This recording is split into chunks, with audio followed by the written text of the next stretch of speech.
Yeah!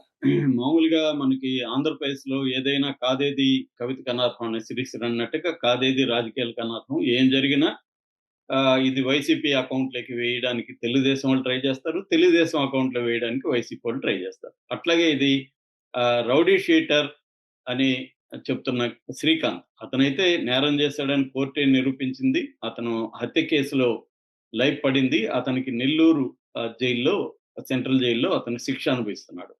అయితే అతను 2014 ఫిబ్రవరి 12న jail నుంచి పారిపోయాడని చెప్తున్నారు.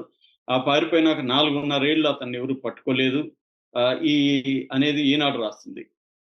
2014లో ఏ ప్రభుత్వం ఉందండి? అది రాయదు ఈనాడు. హ్మ్. అప్పుడేం రాస్తుంది ఈనాడు? పారిపోయాడు, పోలీసులు సేవ్ చేశారు. ఆ తర్వాత వైకాపా ఇతన్ని కాపాడింది. వైకాపా అని రాస్తుంది.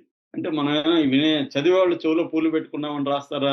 సాక్షి గాని, ఈనాడు గాని, జ్యోతి గాని అనేది డౌట్ జనాలకి.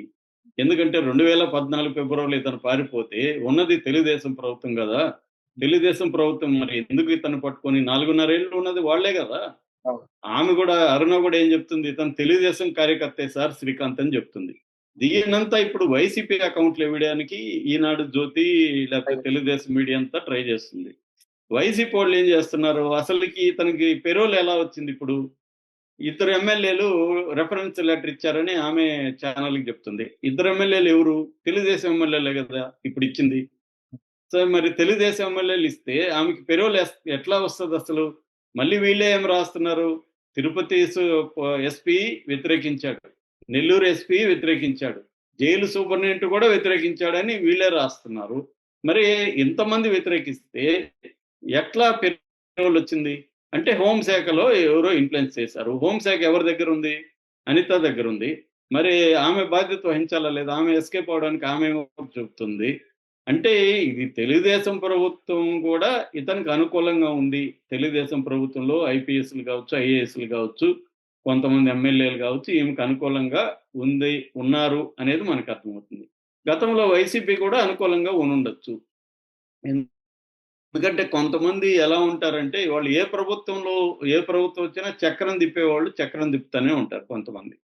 అలాగా ఈమె వైసీపీలో చక్రం తిప్పుండొచ్చు. తెలుగుదేశంలో తిప్పుండొచ్చు. కాబట్టి ఇద్దరు ఒకరి మీద ఒకరు బురద జల్లుకోవడం వల్ల మనకి మొత్తం నిజం బయటకొస్తది.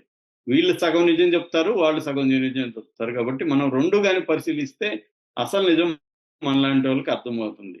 ఈమె నిడిగుంట అరుణ ఏం పేరు? ఆమె నిన్న మీడియాతో ఏడుస్తూ చాలా మాట్లాడింది. ఆమె ఏం చెప్తుందంటే, "నేను చిన్నప్పుడు ఒక వ్యక్తిని లవ్ చేశాను. ఆ వ్యక్తి చనిపోయాడు. లవ్ చేసి పెళ్లి చేసుకున్నాను. పెళ్లి చేసుకున్నాక భర్త త్వరగానే చనిపోయాడు. ఆ తర్వాత ఒక వ్యక్తిని నమ్మాను. ఆ వ్యక్తి నన్ను మోసం చేశాడు. ఆ తర్వాత నేను జైల్‌లో ఇతన్ని చూసి లవ్ చేశాను. అతను కూడా నన్ను ఇష్టపడి నన్ను బాగా చూసుకున్నాడు. అందుకని నేను ఇతనితో ఉన్నాను. మా ప్రేమని విజయవంతం చేయాలి మీరందరూ" అని ఆమె ఏడుస్తుంది, అడుక్కుంటుంది. నన్ను కొంతమంది ఇరికించారు దీంట్లో. అతను నిజానికి తెలుగుదేశం కార్యకర్తే. అతనికి సంబంధించిన ఆహ్, కొల్లిశెట్టి జగదీషు, జెమిని అనే ఇద్దరు వ్యక్తులు ఈ వీడియోలు తీసి బయట పెట్టారు. హాస్పిటల్‌లో నేను అతన్ని లవ్ చేస్తున్నాను కాబట్టి, నేను అతన్ని రెగ్యులర్‌గా కలుస్తాను. హాస్పిటల్ అయినా, ఇంకోదైనా నేను లీగల్‌గా పర్మిషన్ తీసుకొని కలుస్తున్నాను అని ఆమె చెప్తుంది. ఈనాడు ఒక మాట రాస్తుంది. జనవరి నుంచి 7 నెలల్లో 30 సార్లు ఆమె కలిసిందంటే ఎంత కుట్ర జరిగిందో అని రాస్తుంది. తప్పేముంది? 7 నెలల్లో వారంలో 2 సార్లు ములాఖతిస్తారు. 7 నెలల్లో ఎన్ని వారాలు, ఎన్ని ములాఖతులొచ్చుండాలి ఈమెకి? ఎన్నొచ్చుండాలంటే 7/8 అంటే 56 7 నెలలంటే నెలకి 8 ములాఖతులొస్తాయి. 56 సార్లు కలవచ్చీమె. 30 సార్లే గదా కలిసింది. అంటే మామూలు విషయాన్ని గూడా అదేదో కుట్ర అన్నట్టుగా చిత్రీకరించే మీడియా అని మనం అర్థం జేసుకోవాలి. ఏ ఈమె లీగల్‌గానే కలిసిందన్నట్టుగానే అర్థమవుతుంది.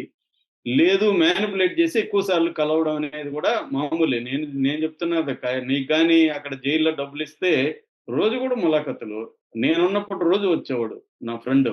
పక్కనే ఆఫీస్ ఆయనది. ఆయన అనేవాడు, "నేను గూడా సగం జైల్‌లో ఉన్నట్టే నీతో గూడా" అని. సో, అవన్నీ నేను చాలా చూసాను ఇలాంటివి. డబ్బిస్తే ఏ ప్రభుత్వంలో అయినా జైళ్ళల్లో నీకు రోజు ములాఖతులొస్తాయి. బయట నుంచి చికెన్, మటనొస్తది, చపాతీలొస్తాయి, అన్నీ వస్తాయి. ఫుడ్డొస్తది, మందు గూడా ఒస్తది. నేనున్నప్పుడు ఒక రౌడీ షీటరు మందు బాటిల్‌లో మందొచ్చింది వాడికి.